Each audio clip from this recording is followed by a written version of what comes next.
Buen día.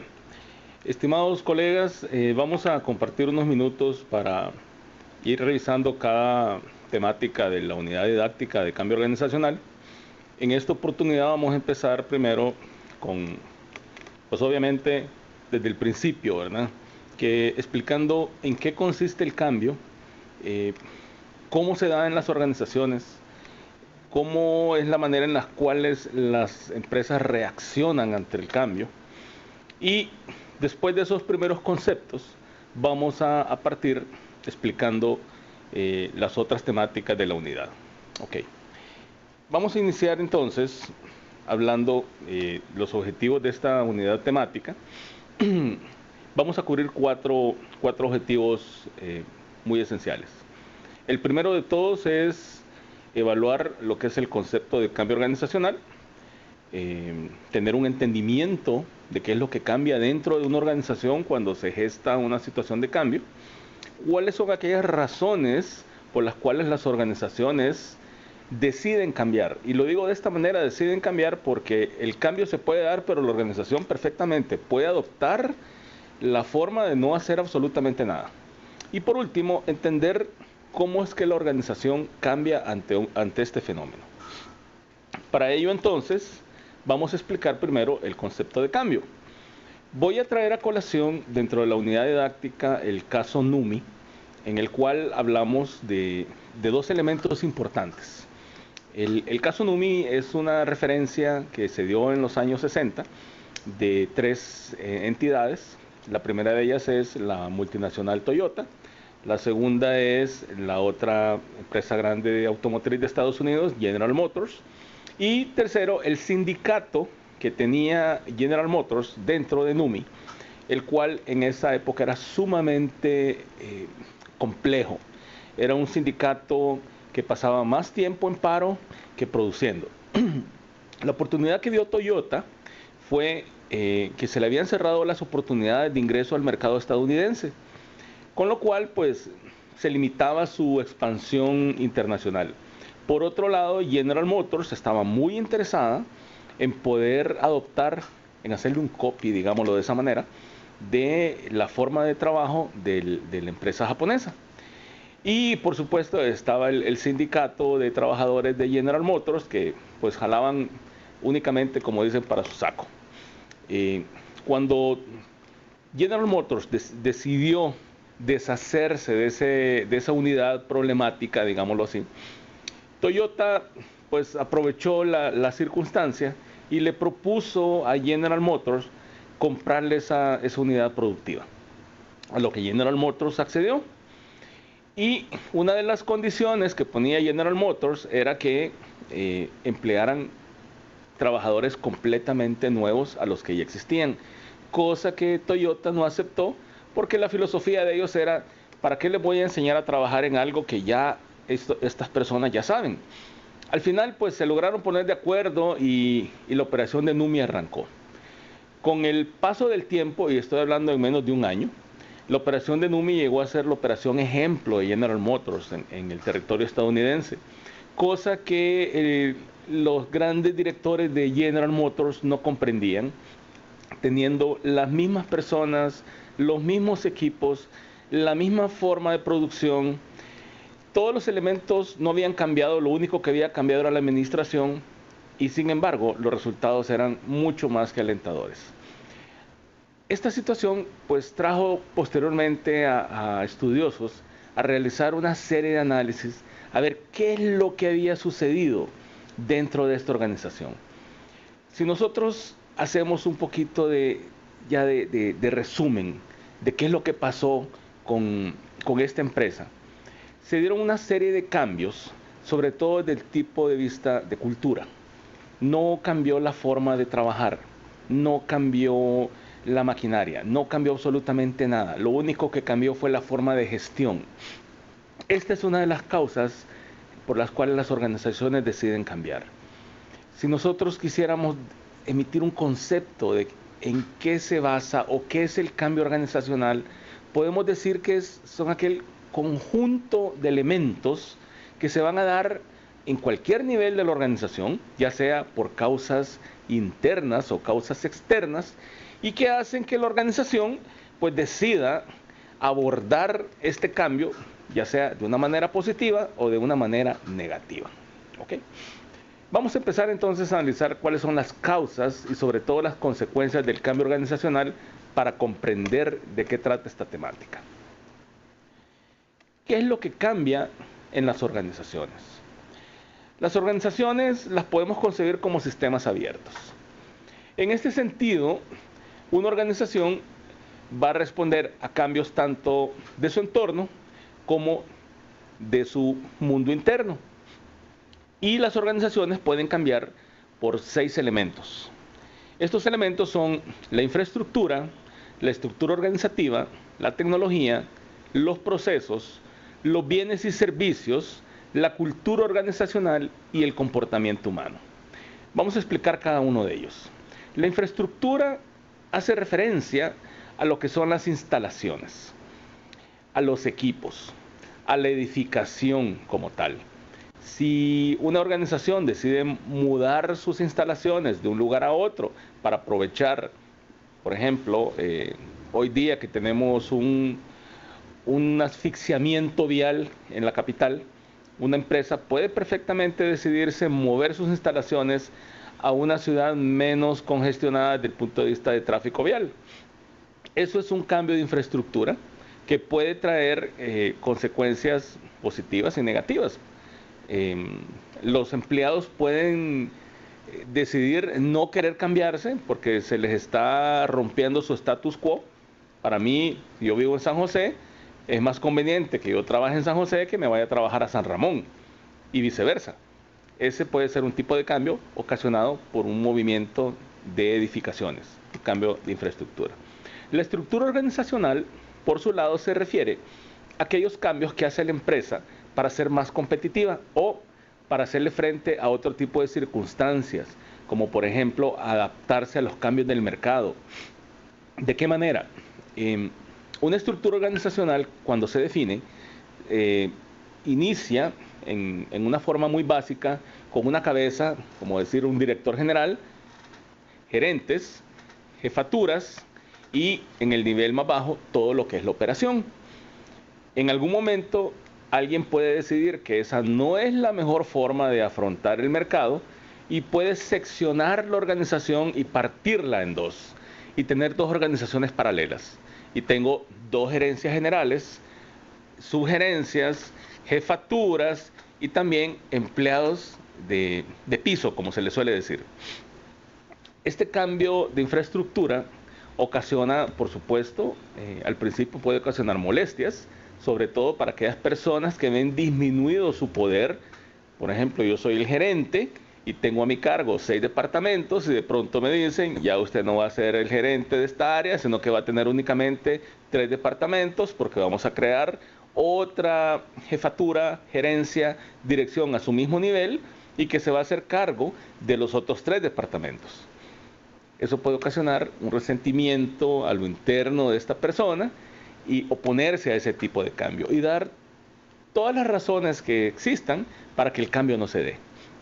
Pero a lo mejor es la forma más optimista, beneficiosa para la empresa, para hacerle frente a una situación de mercado. Por otro lado, la tecnología se refiere a aquellos cambios que están relacionados con el proceso productivo. Yo puedo pasar de una forma artesanal o semi-artesanal de producir y automatizar completamente la línea de producción. Ese es un cambio en tecnología que puede traer también una consecuencia negativa en los empleados. Una persona que tiene 30 años trabajando bajo el mismo esquema, con las mismas herramientas, con los mismos equipos, si de pronto le cambiamos la forma de trabajar y le decimos, ahora va a trabajar únicamente con computadoras, va a apretar unos botones, ya no va a tener que hacer esfuerzo físico, la persona puede sentirse incómoda. Y ese es un cambio desde el punto de vista tecnológico. Los procesos se refiere a la forma de hacer las cosas, a la forma operativa, administrativa, que puede cambiar ya sea para mejorar o incluso puede cambiar para empeorar. A nivel de crecimiento en su ciclo de vida, las organizaciones se van haciendo más burocráticas, se vuelven más rígidas en su control y con el tiempo van estableciendo controles que hacen que la organización se vuelva menos flexible. Ese es un cambio de tipo de proceso que también puede entrampar a la organización o también la puede beneficiar. Los bienes y servicios se refiere a la forma en la cual entregamos lo que producimos al mercado. Yo puedo pasar de producir agua embotellada a producir alimento para gatos o alimento para perros. Estoy cambiando completamente mi enfoque de mercado en función de qué, de tal vez de las oportunidades que he visto. Y eso hace también que la organización se adapte a ese cambio o decida adaptarse a ese cambio y por supuesto también puede acarrear resentimiento, resistencia por parte de sus colaboradores. La cultura organizacional, que fue el ejemplo que estábamos mencionando al inicio de la empresa Numi o el caso Numi, es uno de los típicos que se dan de cambio en las organizaciones. ¿Por qué se da un cambio de cultura? Porque la cultura de las empresas está formada por todas las personas que pertenecemos a ella en un momento dado. A medida que las personas salen de la organización o se incorporan nuevos elementos, nuevas personas, por supuesto, a la empresa, estos traen nuevos valores, nuevos principios que van cambiando poco a poco la cultura de la organización como tal. Adaptarse a esos cambios de cultura no es fácil y la mayor parte de las veces no son detectables porque se van dando en forma gradual. Y por último está el comportamiento humano, que son las actitudes que asumen los colaboradores para poder desempeñar sus funciones. Ahora bien, ¿por qué las organizaciones cambian? Las organizaciones cambian debido a tres razones esenciales. Primero, por necesidad. Segundo, por el deseo de explorar y querer lograr sus objetivos organizacionales. Y tercero, por imitación. La necesidad del cambio se da en función de que el mismo mercado me obliga, me hace que yo cambie. Si lo que me dicen es, vea, la forma de trabajar hoy día es únicamente por redes sociales o a través de internet, y yo lo que hacía era hacerlo persona a persona, esa es una necesidad de cambio. Muchas empresas hoy día se promocionan, se anuncian, tienen ofertas a través de las redes sociales, que no es algo nuevo, pero es algo que como todos lo hacen, entonces las demás empresas que deciden entrar al mercado en la competencia de algún sector específico, se ven en la necesidad de ejecutar prácticamente las mismas estrategias.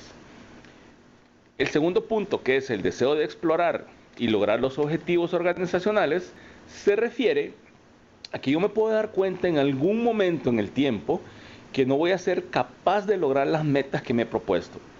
Entonces, para ello, si yo percibo de que para lograr esa meta necesito hacer un ajuste dentro de mi organización, ya sea cambiando los equipos, cambiando personas, cambiando los procesos, esa es una razón por la cual la empresa decide cambiar. Y tercero, que es muy parecido a la necesidad, es lo que es la imitación. Nosotros, como seres humanos, somos perfectos imitadores. Aprendemos el lenguaje imitando el vocablo de nuestros padres. Aprendemos a comportarnos dentro de una organización, perdón, dentro de una comunidad, conforme las personas se comportan en ella. Adquirimos hábitos, costumbres, celebramos en conjunto en función de cómo vemos los demás se comportan. Esa es una forma en la cual las empresas imitan unas a otras y se produce un cambio dentro de la empresa. Segundo.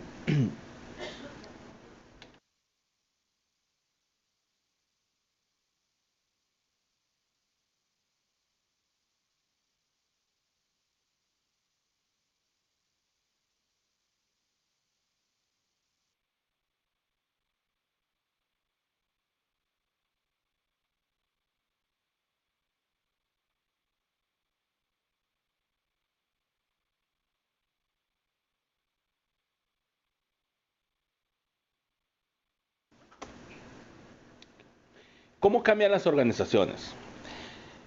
Una de las habilidades que tienen las empresas es que pueden cambiar si así lo deciden. Existen muchos modelos que nos ayudan a comprender cuáles son las acciones, es decir, la forma en la cual una organización cambia. Quizás uno de los modelos más empleados es el modelo de Lewin, en el cual se basa en 4 momentos, donde el primero, voy a leer los 4 momentos, que son descongelamiento, cambio, el cambio en sí, el recongelamiento. Voy a explicar en qué consiste cada uno de esos momentos.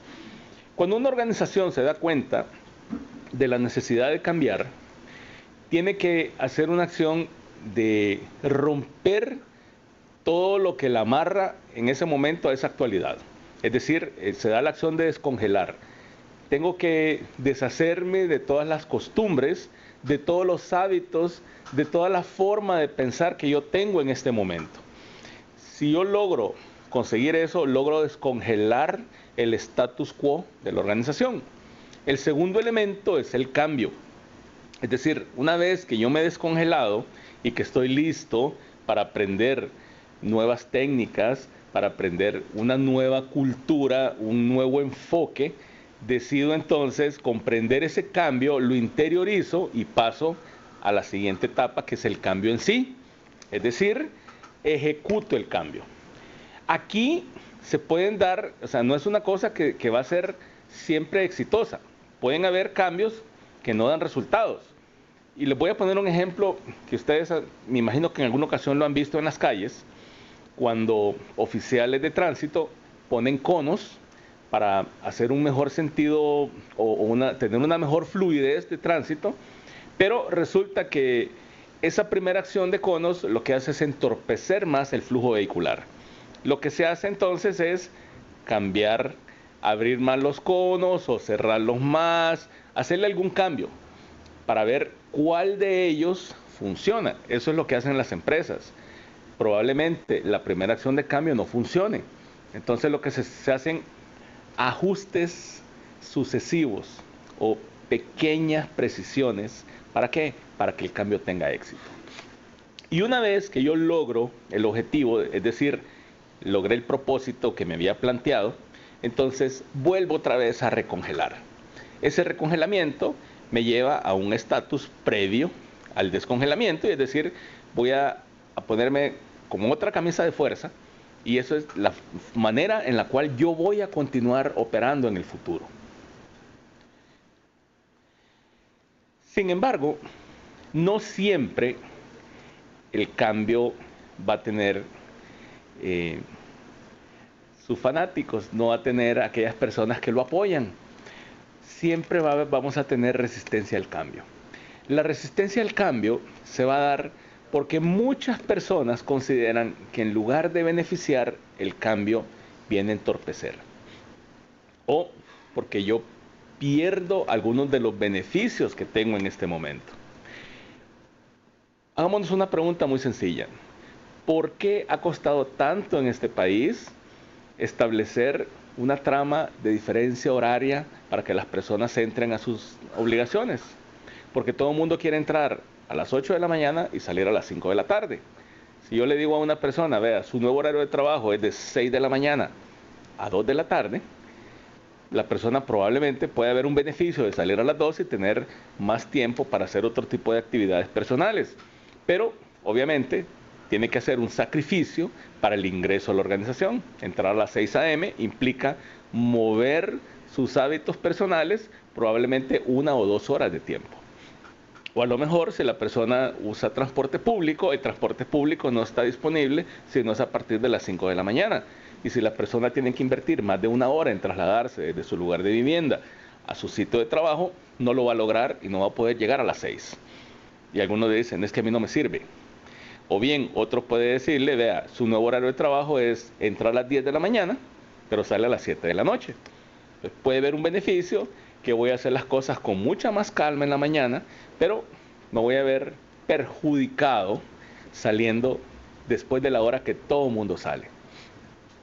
Cuando yo siento que pierdo mis beneficios, siento o percibo de que el cambio no va de acuerdo a mis intereses, obviamente voy a poner un foco de resistencia. Al cambiar la forma de hacer las cosas, el pensamiento usual es que siempre lo hemos hecho así. ¿Por qué lo tengo que cambiar? Siempre lo hemos hecho de esta manera. Tenemos 30 años de hacerlo así. ¿Por qué lo vamos a cambiar ahora? Siempre ha funcionado. O bien queremos hacer una nueva metodología, pero la metemos de golpe. No le consultamos a las personas. La persona puede sentirse humillada, puede sentirse afectada de que siendo la persona experta, ¿por qué no le preguntaron a esta persona su opinión o no le pidieron su parecer para poder hacer este cambio? Imaginémonos una situación muy común que se da en los hogares, en los cuales el padre y la madre de familia, que son los pilares del hogar, entonces viene uno de los hijos y decide pintar toda la casa de un color diferente, no le consultó a los padres, pero le puso un color de moda, le puso un color bonito, y los papás se sienten afectados porque no fueron consultados por el hijo de por qué hizo ese cambio. Eso es exactamente lo que pasa en las empresas. Cuando a una persona no se le consulta de un cambio que quiero hacer, se puede sentir afectada. Y por último, por percepciones de inequidad. Algunas personas pueden tener la percepción de que el cambio beneficia únicamente a un pequeño grupo y hay otros que no perciben absolutamente ningún beneficio. Todo lo contrario, resultan perjudicados. Ahora bien, en las fuentes de resistencia al cambio vamos a tener, por un lado, las individuales. Estas fuentes individuales, como ya lo había dicho hace un momento, pueden ser que la persona, por una cuestión de hábitos, se resiste, o que me puedo sentir inseguro, a lo mejor ese cambio no va a ser mis habilidades actuales, no voy a ser capaz de poderlo cumplir, y entonces me siento inseguro en ese sentido. O bien, como es algo completamente nuevo, siempre existe un temor a lo desconocido. Y por otro lado también tenemos lo que son la resistencia de tipo organizacional. La resistencia organizacional tiene varias fuentes. La primera es la inercia estructural, que se refiere a aquel mecanismo que me proporciona estabilidad y comprende los procesos de selección, la formalización que existe en las organizaciones. Si yo lo cambio, tengo que cambiar absolutamente todo. Y en la empresa las personas se pueden sentir inseguras, incapaces y sobre todo molestas por ese tipo de cambio a nivel de conjunto y no solamente a nivel personal. Las interrelaciones entre las diferentes plataformas, entre las diferentes áreas, también es otra forma de hacer resistencia al cambio. La amenaza a la experiencia, es decir, las personas ya tienen una forma de trabajar.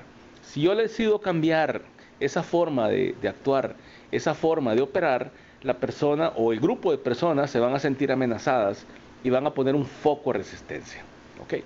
Y por último están lo que son las relaciones de poder, que era lo que mencionaba en el ejemplo inicial, donde yo como gerente, que tenía 6 departamentos a mi cargo, ya no tengo 6, sino que únicamente 3, siento una amenaza a mi poder, a mi autoridad, a mi legitimidad que ya tenía yo establecida. Ahora bien, ¿qué acciones podemos hacer para mitigar esta resistencia al cambio? Siempre se sugiere que cuando se va a hacer un cambio hay que comunicarlo. ¿Cuál es el objetivo? ¿Cuáles son las necesidades? Y por supuesto, ¿cuáles van a ser las posibles consecuencias de ese cambio? Tratando de hacer el enfoque, por supuesto, de todo lo que es positivo, de todos los beneficios que trae en conjunto y no de manera individual. Persuadir a las personas de la decisión del cambio. Muchas veces tenemos que afrontar el cambio de manera en la cual podamos convencer a todo el equipo de trabajo de que es lo mejor que podemos hacer como organización. Por supuesto que van a haber elementos que se van a oponer tácitamente y se van a oponer férreamente a este tipo de cambio, que eso pues lo vamos a ver más adelante de cómo trabajar con este tipo de situaciones. Siempre se sugiere pedirle a las personas que expresen sus emociones, que expresen sus sentimientos acerca de la situación de cambio. Siempre es bueno escuchar el punto de vista individual y también grupal de cómo es que las personas se sienten acerca de esta situación, acerca de esta experiencia que la organización está decidiendo afrontar. Y por último, siempre es recomendable que los grupos de personas participen de la situación, de la planeación de actividades y por supuesto del accionar que va a tener la organización para llevar adelante el cambio. Con estas pocas acciones, entonces, podemos trabajar esos focos de resistencia.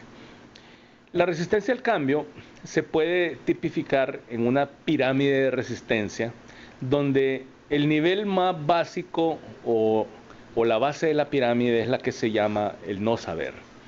Yo me puedo oponer a un cambio porque no sé cómo actuar, porque no sé qué es lo que está ocurriendo, porque no sé cómo afrontar ese cambio. Una vez que yo logro superar esa etapa, el no saber, la siguiente etapa es el no puedo. El no puedo es, ok, entiendo qué es lo que se tiene que hacer, pero mis habilidades físicas, mis habilidades intelectuales, mis habilidades de comunicación no son las más adecuadas. Entonces, yo sé que lo tengo que hacer, pero no puedo. No me siento capaz de hacerlo. Y también puedo saber, puedo hacerlo, pero no quiero hacerlo, que es el elemento más alto de la pirámide de resistencia.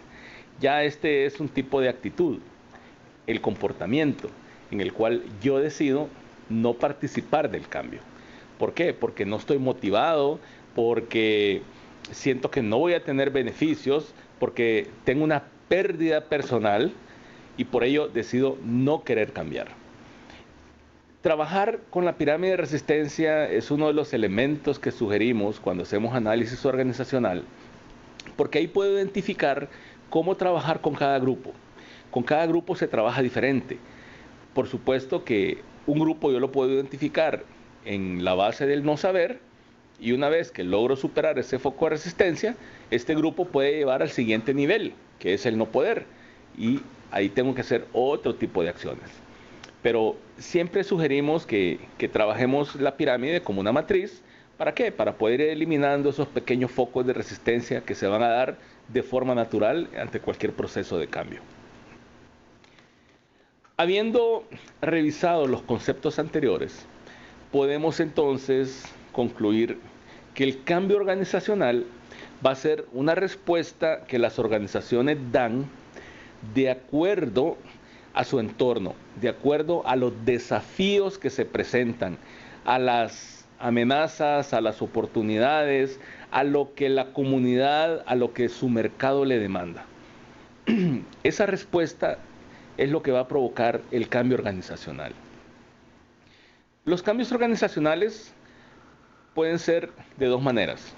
Pueden ser planeados o pueden ser no planeados.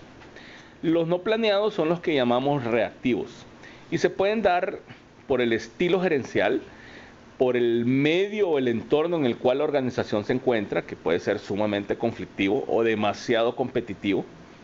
Y los cambios planeados son aquellos que se dan en función del desarrollo organizacional, el aprendizaje organizacional y por supuesto el rediseño de los procesos.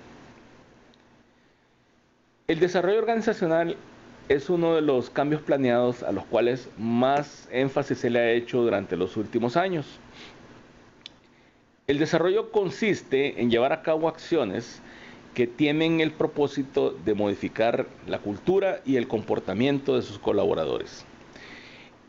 Este se puede dar a través de tres elementos. El primero se le conoce como intervenciones estructurales, el segundo son los nuevos sistemas de recompensas y el tercero, esfuerzos por hacer cambios de la cultura organizacional. Un segundo. No, todavía me falta.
Expliquemos cada uno de estos conjuntos de acciones que se dan, que se enfocan desde el punto de vista de desarrollo organizacional. Las intervenciones estructurales son aquellas que se dan en función de modificar la estructura organizacional, hacer cambios, crear nuevas unidades departamentales, trasladar personas de un país a otro, abrir nuevas posiciones desde el punto de vista geográfico. Esas son intervenciones estructurales. Incluso están también la eliminación de posiciones. Cuando una empresa decide contraerse y entonces se dan esos procesos de downsizing, que son procesos dolorosos, por supuesto, pero que son necesarios para que la organización perpetúe y se mantenga en el entorno. El segundo elemento, los nuevos sistemas de recompensas van asociados con lo que son los beneficios que tienen todos y cada uno de sus colaboradores. Esta es una de las acciones más complejas que hay desde el punto de vista de gestión de talento humano, porque algunas personas pueden percibir que no se les reconoce una paga justa o no tienen los beneficios que están acorde a sus capacidades, a su antigüedad, al aporte que dan a la organización. Entonces, el área de talento humano tiene que diseñar sistemas de recompensa que sean equitativos, que sean justos para todos y cada uno de sus colaboradores. Y por último, están lo que son los esfuerzos para cambiar la cultura de la organización. El cambio de la cultura, como dije al principio de la presentación, no se da de una manera radical, sino que se va dando de una forma paulatina. Esos cambios de cultura se van gestando con el tiempo y se pueden trabajar a través del área de gestión de talento humano. ¿A través de qué? A través de actividades de integración, a través de actividades de equipos de alto desempeño, comunicándose, interactuando entre las diferentes áreas para lograr una armonía en las actividades. No siempre se va a lograr y hay que hacerlo claro, porque muchas personas se van a oponer a esto porque sienten que su departamento es el único mundo que existe, no tienen que ver hacia afuera. Y relacionarse con las otras unidades puede ser molesto, puede ser intenso, puede ser desagradable. Para ello, hacer esos cambios de cultura se vuelven necesarios, pero como dije hace un momento, son trabajos que son paulatinos y toman mucho tiempo. Yo personalmente estuve en una organización en la cual trabajamos un cambio de cultura organizacional y nos llevó un poco menos de 3 años hacerlo. Fue un proceso difícil porque muchos de mis colegas, a los cuales yo les tenía mucha estima, decidieron retirarse de manera personal y otros hubo que retirarlos porque no encajaban en la organización. Bueno, con esto entonces cerramos esta primera unidad temática. Espero sea de su mejor provecho y muchas gracias.